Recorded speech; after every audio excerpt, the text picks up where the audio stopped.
Hi Libra, welcome to Key Wisdom Tarot. My name is Ruth, I'm your Reiki Master and Tarot Reader, and this, my darlings, is your love story for the 14th of February to the 16th of March 2020. We're going to look at three distinct areas for you in this to tell the story of love and how it's going to unfold for you over this time period. So the first row is going to look at who or what you could encounter romantically in love during this time period. The second row is looking at hidden feelings, so things that might be hidden from yourself, things that you might be hiding from your partner, things that they might be hiding from you, feelings wise. And then finally we'll look at moving forward, so how is this relationship going to progress, or how is your singledom going to progress, how are things going to move forward. Okay, so I've already shuffled the cards and meditated. I'll do a little bit more shuffling on camera and then we'll get started on your reading.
Okay, my darling Libras, card at the base of the reading is the Seven of Swords.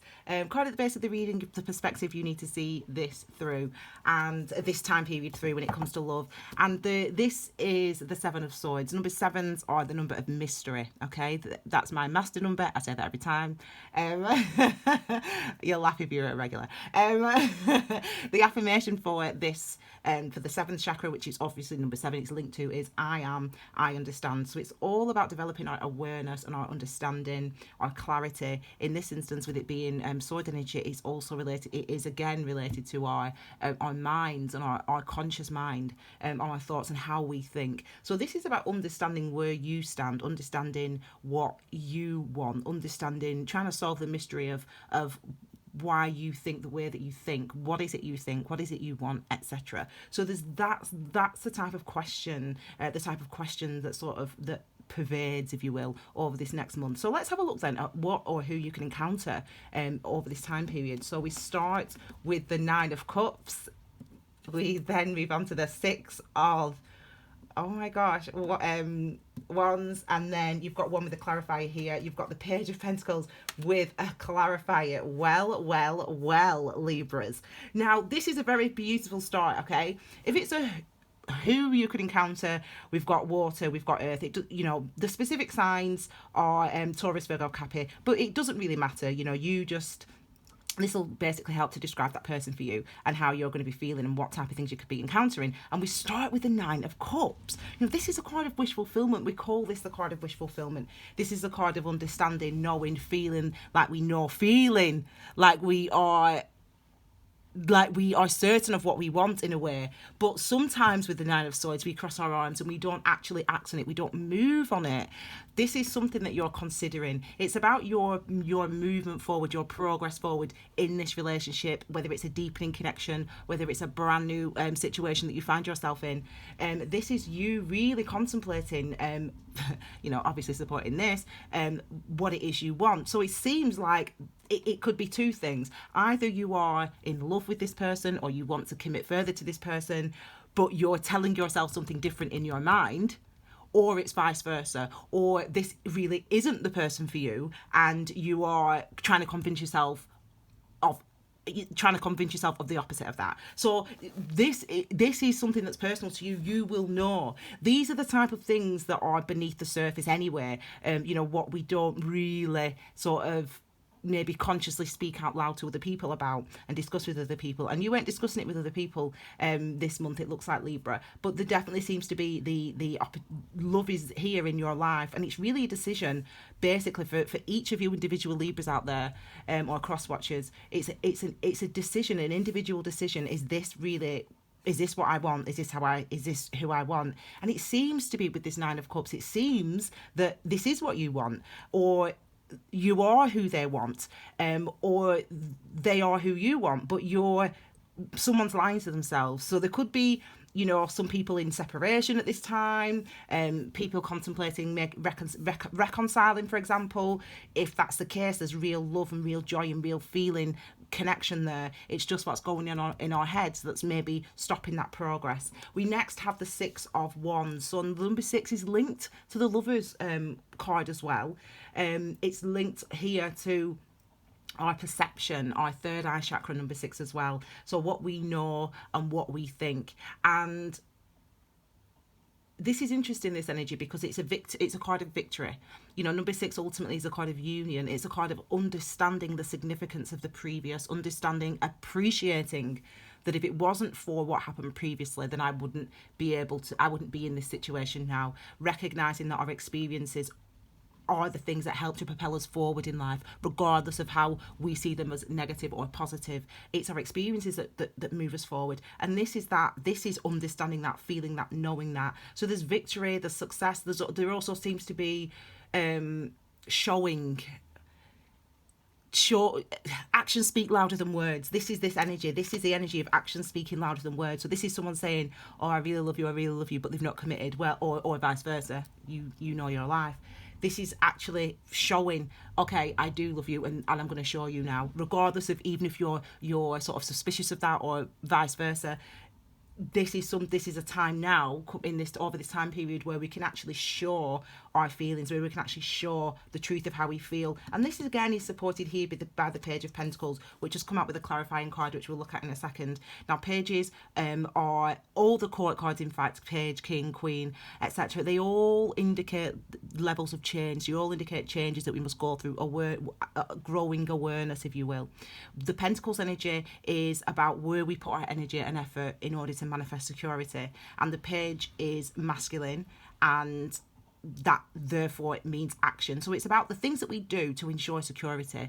And because we're Page, we're still maturing, so this means that it might be quite new. It might be this is new. We're sort of applying ourselves to our relationships, or to our love lives, to our romantic lives in a new way, but we're willing to do things, or they're willing to do things to show us how much they care or how much they love, or I'm willing to do things to show myself how much I love myself and how much I am how worthy I am for the type of relationship. So these are the actions that we take in order to manifest the security. And in this instance, it seems like whether that's on a personal level, romantically, or whether that's within a relationship and within a current partnership, even if it's someone potentially from the past. The clarifying card of this is the Queen of Cups. So it's beautiful. So we've got divine masculine and divine feminine in balance here. So that's showing a unity. But with this card clarifying this is about the actions that we take to ensure our security. We have arrived at these. We're doing these things. We're agreeing to go on date nights. We're booking tables with our partner. We're saying, right, we're going to book,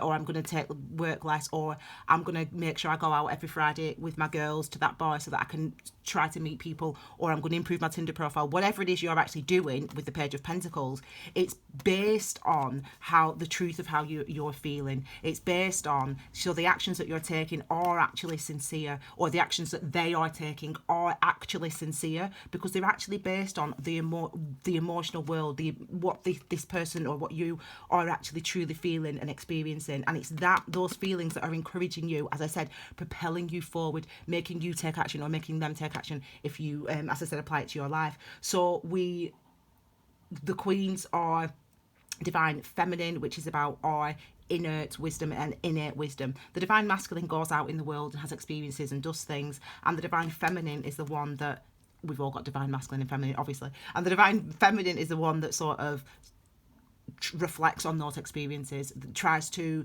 is impacted by what goes on outside. Our emotions are impacted by the experiences that we have externally, and so in this case as well. So for you, so the actions that you're taking, or the partner's taking, or the prospective partner, whatever it is for you, it's all based on the truth of how we're feeling, what we now know and understand about ourselves, which is really perfectly coincides with Mercury retrograde. Actually, it's a time when when Mercury is retrograde in Pisces. It's a time I'm laughing because you know why. When Mercury is retrograde in Pisces, it is time for us to really reflect on, okay, how did that make me? How does it feel that I've been single for 6 years or for 6 months? You know, how do I feel about that old relationship? How do I feel about how that ended last time? How do I feel about the fact that I've taken him back, or he's taken me back, or she's taken me back, or whatever? You know, let me try to work that out. Let me try to understand the impact that situation's had on me. And that's the process that we're all going through whilst Mercury is retrograde in Pisces from the 16th of February up until the 9th of March, if I remember off the top of my head. So we're now looking what's hidden feelings beneath the surface. We've got the Moon card, we've got the 3 of Wands, and we've got the 8 of Wands. Lovely. So we're continuing with definitely with your story, or the story of you two, or whatever.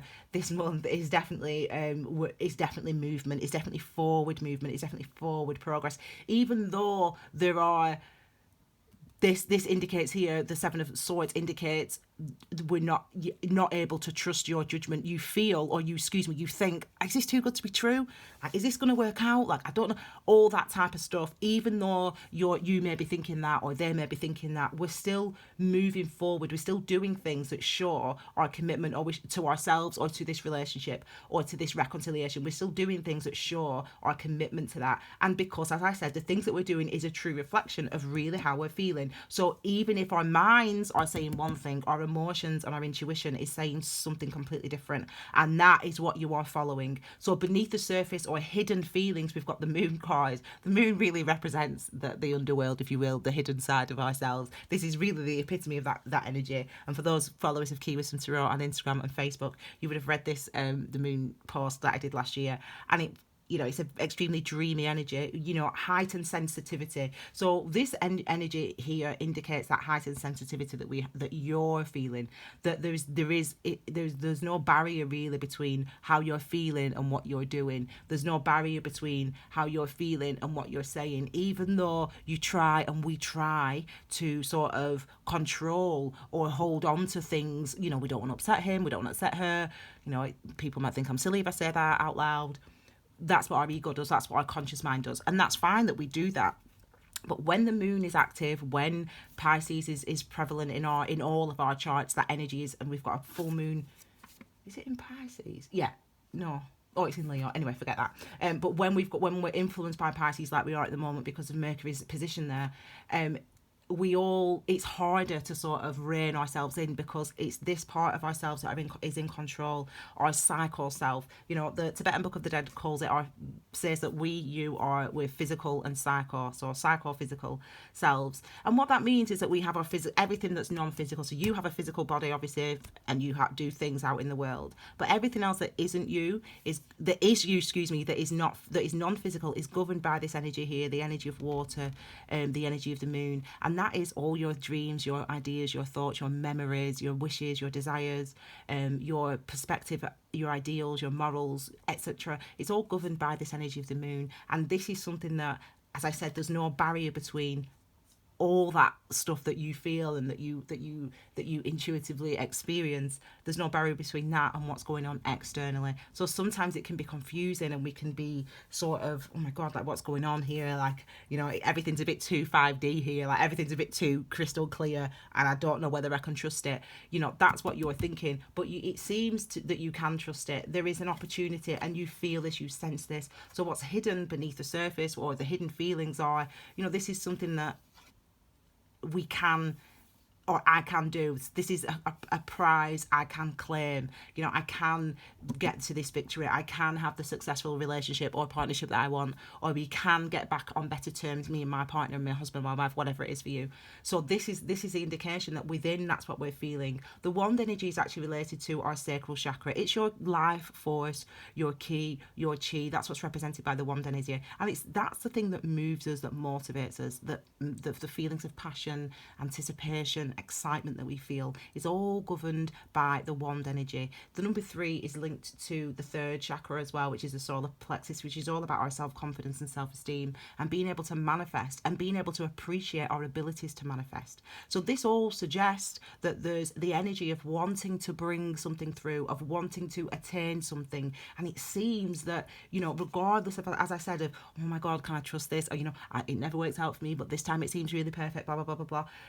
Even though you might be telling yourself that in your head, as I said, beneath the surface, this is the energy that's coming through. And it's this energy from below that's actually moving you forward, that's propelling you forward toward the type of relationship, toward the type of commitment that you want, toward the type of, you know, doing the type of actions that are going to create that type of stability that you want within your relationship. Okay, so that energy is moving you forward, or moving them forward, or moving you both forward over this time period. And again, that's further emphasized by this energy here of the 8 of Wands. Now, we talk about the 8 of Wands, people talk about the 8 of Wands as being a card of communication. Let me tell you why. Number 8 is related to karmic cycles, and we have karmic cycles. When you look at the hieroglyphs, you look at the symbology, we have karmic cycles to basically unite the sun and the moon, to bring those two things together so that one thing can shine a light on the other, so that the divine masculine, the sun, we go and have experiences, and that shines a light on our divine feminine, our moon, which helps to bring about an understanding of, this is who I really am, this is what I really want, and both matter. So this is why we have karmic experiences, to become more truthful, more authentic, more close to who we truly are. And wand energy, I've explained what wand energy is. It's this injection of energy. So this is like new energy coming through. This is like new life coming through. This is like new things coming through, feeling new things, thinking new things. You know, there's a huge amount of passion and sensuality available to everybody, actually. I'm sorry for the single ones. I mean, I'm single, so you know what I mean, but it's there. The energy is there, people. So if you're lucky enough to be sort of, you know, to have somebody to share that sensuality with, then go for it in the month of February and March, okay? But this is that, again, that those passionate feelings and those this new feelings, this awakening, almost this reawakening. And this is what you're feeling, or this is what they are feeling, or this is what you are both feeling beneath the surface. And it might be that some of you are trepidatious. You know, some people are reconciling or thinking about reconciling with a past partner, and we only do that once we've done the work, once we understand the impact of what's happened and how it impacted on me, how it limited me, how it made me feel about myself, you know, what I did, you know, what they did and how I responded to what they did, blah, blah, blah, blah, blah. So if we're thinking about reconciling, it's because we've gone through that work, both of us independently, both parties have gone through that work independently. And if now we're coming back together, it seems like, if that's the case for you guys, if that sounds familiar to you, that is what has actually happened, even though you doubt it, or you're not certain, or should I trust this? Can I understand this? Is all that you might be questioning? Ultimately, though, this would seem that actually you both have done that work, and actually the things that you're feeling beneath your surface is what's also beneath their surface. They actually do feel really passionately connected, and they actually do feel like they want to do things to create that stability. So that is something that you can be confident with. So let's have a look then, as we go. Well, I don't know, we ain't looked at moving forward yet, so let's have a look as we move forward, as you move forward as a single person or in your relationship. Where do we get to? So we've got the 2 of Pentacles, we've got the Emperor, and we have got the Hierophant. Oh my gosh, 4 and 5 here. I just thought I'd mention that, 4 and 5. Okay, so we have got the 2 of Pentacles. Remember, where we put our energy and effort in order to manifest security. And look at this, what's actually happening here, Libra. All that stuff I just said to you, you know, those people thinking about reconciling, you've gone away, you've done your work separately, blah, blah, blah, blah, blah. And now this is what these two represent together. Everything that I just said to you about what, you know, if you can think about reconciling and you've gone and you've thought about, this is what these two energies represent, okay? And it's almost as if, as I said, it's like if there has been separation between you and your partner, and you're coming back together, or you're wanting to get back together, it's as if both of you are literally in the same place. You're in the same mind. You've got to the same headspace where you've done that work, and now you know, even regardless, so if someone cheated, or I don't know, whatever the reason is, because we'll be here all day giving examples, but you know your life. So for those people, this is showing that there's a balance and duality on both sides. You know, the two of Pentacles here, Pentacles energy, where we put our energy and effort in order to manifest security. Twos are about our commitments, are about partnerships, are about duality, are about agreements, or about being agreeable almost. This card can indicate, you know, wanting to put energy here, wanting to put energy there, wanting to focus on myself and wanting to focus on my job, it can indicate things like that, trying to juggle things. But I really get a sense of this this is like a message also for those people that I spoke to earlier, saying if you are reconciling or thinking about reconciling, you actually can trust that you're both in the same place. For the rest of you, this is about weighing up again where you're going to commit, where you're going to apply your time, where you're going to, and why you're applying your time to this relationship, or why you're applying your time to going on Tinder, or to whatever it is you're doing. This is like trying to do it all, and that's good, because it means that what you're saying is, even though I am busy at work, you know, a relationship is important to me, and so I am going to put time into it, or vice versa. It's that type of energy of trying to make things work on all sides. So not just, okay, I see my friends all the time, but I never see my partner, you know, not just one or the other, but both. So it's trying to bring both sides of your life, or two different sides of your life together, trying to make things work, okay, as well. So this is what this energy indicates. You're trying to make things work, whether that's, and you know your individual situation, but romantically, you're going to be taking actions that are, you know, a change for you, maybe, that are again bringing sensuality and into your life, and romance and love into your life. You're doing things to bring those things into your life and that energy into your life, even if that means that, okay, I'm gonna have to work less, or I'm gonna have to make sure I only work, I finish at, 4:00 on a Friday until blah, blah, blah. You get my drift, yeah? That's basically what it's showing. And then we have these two fine gentlemen here, the divine masculine and the divine masculine. They're both divine masculine, obviously. So remember, divine masculines indicate action, things that we do. The Emperor, number 4, and the Hierophant, number 5. So the Emperor is Aries card represents Aries, and the Hierophant represents Taurus. Now, it's actually the year of the Emperor this year, 2020, number 4. I did a video exploring that, so you can check that out in the Key Wisdom playlist if you like, if you're interested in numerology and the strength of number 4 and why it means what it means. Excuse me. But ultimately, just as I said that, I didn't realise. Just as I said that, we got 4 or 5. Anyway, the Emperor has done that work. The Emperor's strong and stable and sturdy now, because the Emperor understands who he is, what he wants. He's asked those questions. He's reflected on the things that made him feel weakened, the things that hurt him, the experiences that affected him and how they affected him. The Emperor's done the reflection on that, and so therefore the Emperor is now strong. Number 4 is in the number 4 in the 4th house is of astrology, is the number of family and roots and tradition and where we're from. Basically, our DNA, what makes us who we are. That's what the number 4 represents. It represents the structures in our lives, the security blankets that we have, etc.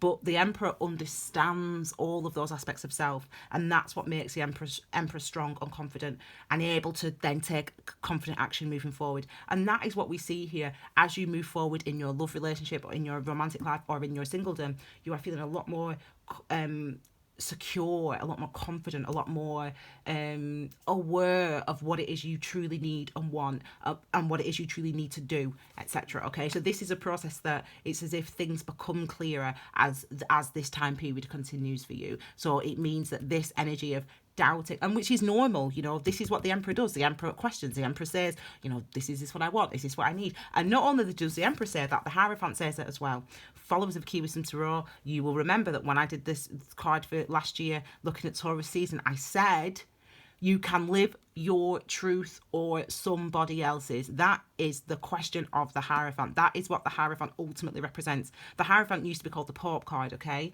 And we have this we know the rules of life. We know the rules that we've been taught. We know we know how things are meant to be, what we're meant to do, what's appropriate to do. We know all those things, but we can but those rules are not ours. They are rules that we choose to keep or to not keep, but they are not our rules. It's not your reality. It's not my reality. It's what we agree to be my reality. It's what you agree to be your reality. The Hierophant can listen to that reality or listen to a higher understanding, a higher or inner wisdom. And that's the question of the Hierophant. So it's about shifting and changing. What is the thing that we're listening to that's making, are we listening to the fact that, or, my mum and dad won't be happy if I take him back, or if I take her back, or my friends will laugh at me if I take him back, or if I take her back, or, if I start dating younger guys or older women, or my friends will laugh at me, so I'm not going to do it. Well, you can live your rules or somebody else's. And it looks like, because of this we see these 3 cards here, the opportunity that seems to be opening up because of the strength available to you, and the victory is coming towards you, and the strength is coming towards you. So the Hierophant, it seems like as you move forward, you start actually listening to yourself. We can be clouded, our truth, our reality, our judgment can be clouded by the rules and the norms that we ourselves agree to, sort of subconsciously agree to sort of live by. I won't speak loudly, I won't sing in public. I don't know why. I won't talk to myself. We agree kind of like not to do that. And we do those things because we think, well, if I sing in public, I talk to myself. Well, I probably don't talk to myself, but I don't know why. I talk to myself every other time. But do you know what I mean? It's like, we don't do those things because we're like, oh God, people will, subconsciously we know, or on a level we know, well, people might think that's weird. People might think it's silly if I start dating someone who's like 5 years younger than me or 10 years older than me, so we kind of don't do those things. But you have to live your life for who you are. And it seems that, like, whatever love decisions you are making, and it seems there's movement in your love life, or there's movement in your romantic life, there's movement in this partnership. So whatever path you're taking, even if you question it, fine, reflect on it, but recognize that reflection is about you trying to understand, well, why do I feel like, is it because I feel that way, or is it because that's what society says? You have got to learn to listen and to notice the types of things that are going on in your head that help you to make a decision about the person or the relationship or what you're going to be doing romantically as you move forward. Okay, my darlings, I hope you like that reading. Don't forget to cross-watch as well. Check out your moon sign, check out your rising sign, and check out your Venus sign as well for extra sort of firming up of information. Your Sun, Moon and Stars reading, which is your in-depth intuitive tarot for the month, is available, so do check those out if you haven't already. As I said, you can follow Key Wisdom Tarot on Instagram, on Facebook for extra little snippets. Don't forget to check out the Key Wisdom playlist for all things mindfulness, meditation, Reiki and tarot. Give this video a like, please subscribe, leave me your comments. I will see you all again very soon with your brand new reading. Have a wonderful Valentine's Day. Have a wonderful month, my darlings. I'll see you all again soon, Libra. Take care, my darlings. Bye.